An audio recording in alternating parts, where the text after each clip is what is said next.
Hello दोस्तों, स्वागत है एक बार फिर से आप सबका आपके अपने YouTube चैनल पर। तो आज के हम इस वीडियो में बात करने वाले हैं जेट 2023 को लेकर जो आपके काउंसलिंग होने वाली है उसके जो आपकी जो कट ऑफ कितनी रहेगी या कितनी रैंक तक जो है आपको कॉलेज मिल जाएगी या कितनी रैंक तक जो है आपको कॉलेज मिलने के चांस नहीं है। ठीक है ना।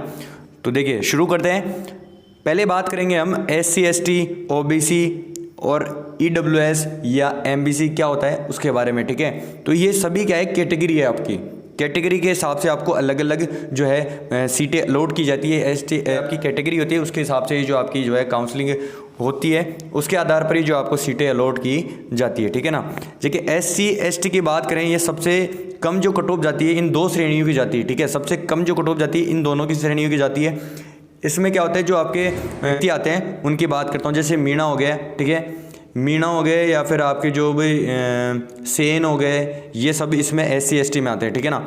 आगे बात करें आपके MBC की बात करें तो MBC में आपके गुर्जर आते हैं। ठीक है, MBC में क्या आता है, गुर्जर श्रेणी आती है, गुर्जरों की। ठीक है, उसके बाद में बात करें आपके इसका होता है EWS जिसमें शर्मा श्रेणी आती है जिनमें ब्राह्मण आते हैं। ठीक है, ये बात करते हैं आपके OBC की। तो OBC सब जानते हैं कि OBC क्या होता है, अदर बैकवर्ड क्लास, जिसमें लगभग बहुत ज़्यादा सबसे ज़्यादा जो है जाति है इसी में आती है। ठीक है, जाट हो गए, यादव हो गए, माड़ी हो गए, जो भी आते हैं वो इसमें लगभग आते हैं। ठीक है, आगे बात करें आगे आपके जो है एक आता है UR क्या होता है, जो आपकी जनरल श्रेणी आती है उसको UR कहा जाता है। ठीक है ना। तो इसके आधार पर जो आपकी कट ऑफ है अलग अलग निकलती है। मैंने MBC का बता दिया, OBC बता दिया, SC ST का बता दिया, EWS का बता दिया। ठीक है, तो यही श्रेणी है आपके। एक आर्मी कोटा वालों की बात करता हूँ। आर्मी कोटा वालों को तो बहुत फ़ायदा होता है क्योंकि आर्मी कोटा वालों को ज़्यादा नंबर लाने नहीं पड़ते।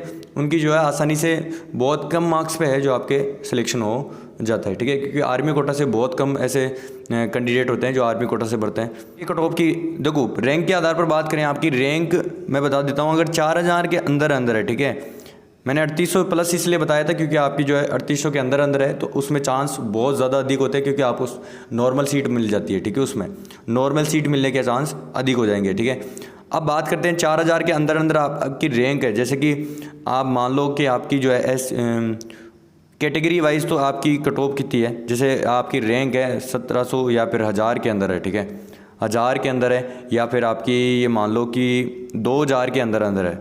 ठीक है, 2000 के अंदर है। और अगर आपकी जो ओवरऑल रैंक है, ठीक है, ओवरऑल जो रैंक है वो कितनी है आपकी, वो है आपकी जैसे कि 4500 मान लो या 4500 मान लो या 4000 मान लो।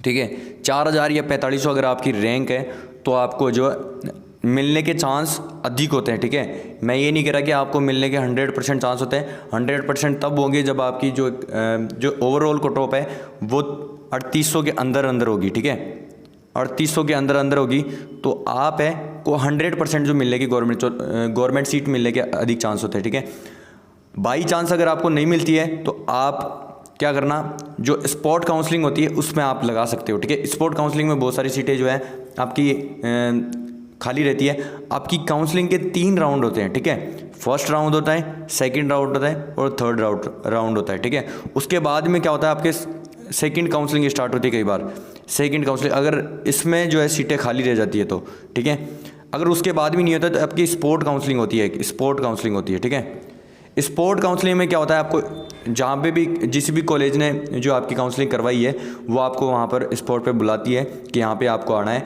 वहाँ पे आपको जो है सीटें फॉर्म भरवाया जाता है। उसके बाद में जो आपको सीटें अलर्ट की जाती है, कट ऑफ अलग अलग कैटेगरी वाइज निकाली जाती है। ठीक है, आगे बात करें अब बात करते हैं आपके देखो सीटें किस प्रकार से मिलेगी आपको।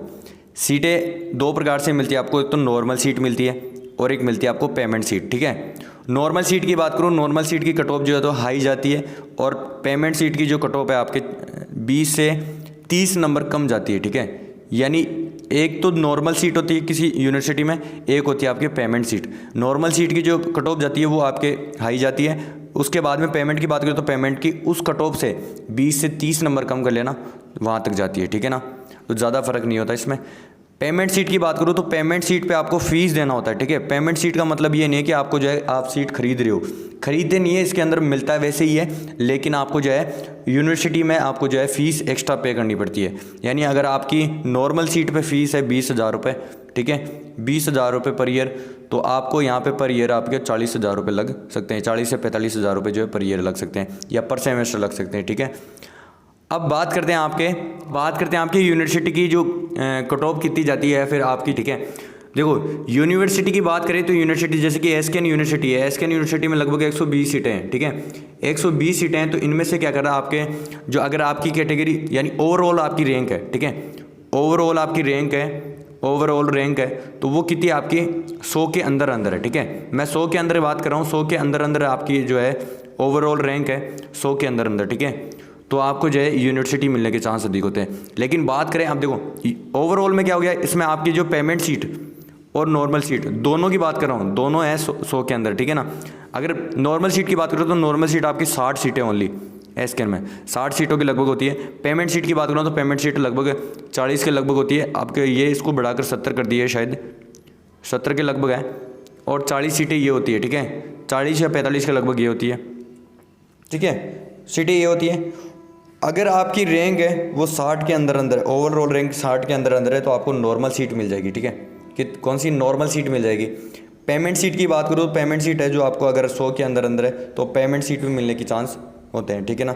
बात करो 5 यूनिवर्सिटी है आपकी, ठीक है। एक तो हो गई आपकी कोटा यूनिवर्सिटी, एक जोधपुर यूनिवर्सिटी हो गई, एक बीकानेर यूनिवर्सिटी हो गई, एक उदयपुर यूनिवर्सिटी हो गई, ठीक है, एक एसकेएन हो गई।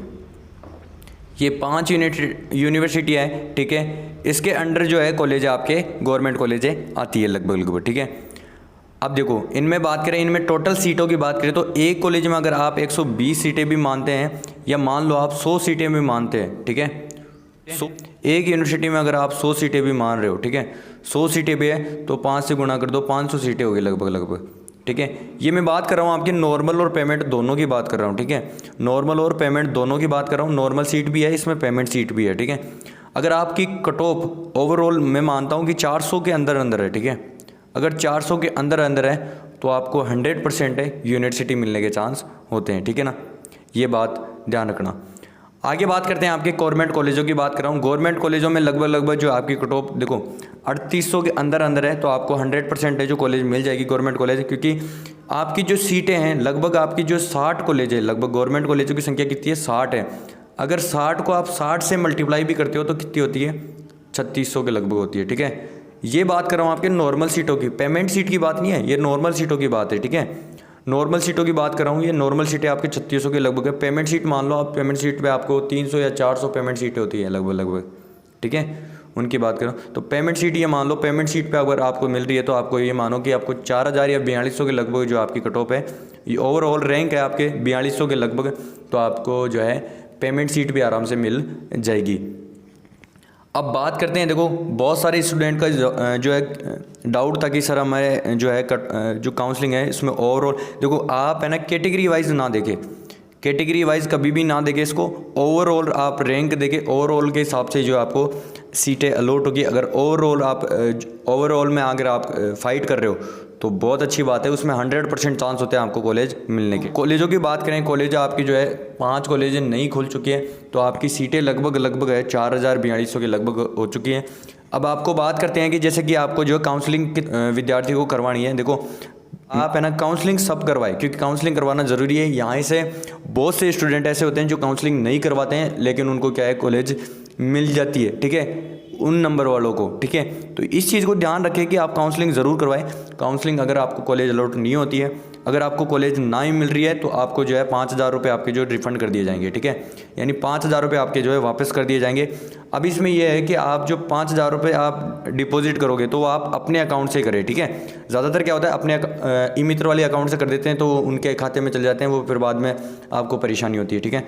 इसलिए ओवरऑल रैंक है वो 6000 के अंदर अंदर है, ठीक है, यानी 6000 के अंदर अंदर अगर आपकी ओवरऑल रैंक है तो आप काउंसलिंग ज़रूर करवाएं, क्योंकि काउंसलिंग के टाइम बहुत से ऐसे स्टूडेंट हैं जो बहुत गलतियां करते हैं, ठीक है, उनके कारण क्या होता है उनके कॉलेज नहीं मिल पाती है, तो इसलिए काउंसलिंग ज़रूर करवाएं। काउंसलिंग सभी स्टूडेंट को करवानी है लगभग, तो इस चीज़ का जो है आप ध्यान रखें।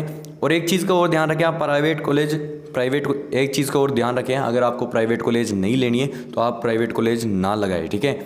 आप प्राइवेट कॉलेज से जितना बचोगे उतना फ़ायदे में, ठीक है। गवर्नमेंट कॉलेजों की भी खैर अभी स्थिति ऐसी नहीं है प्राइवेट और जेसीबी नहीं है अभी फ़िलहाल में, तो मैं उनके बारे में बात नहीं करूँगा क्योंकि बात करना बहुत ख़राब है। आपकी बात बता देता हूँ आपको। देखो गवर्नमेंट कॉलेजों में क्या है, आपकी फ़ीस कम है तो उस हिसाब से जो है आपका मेंटेनेंस जो है ठीक है।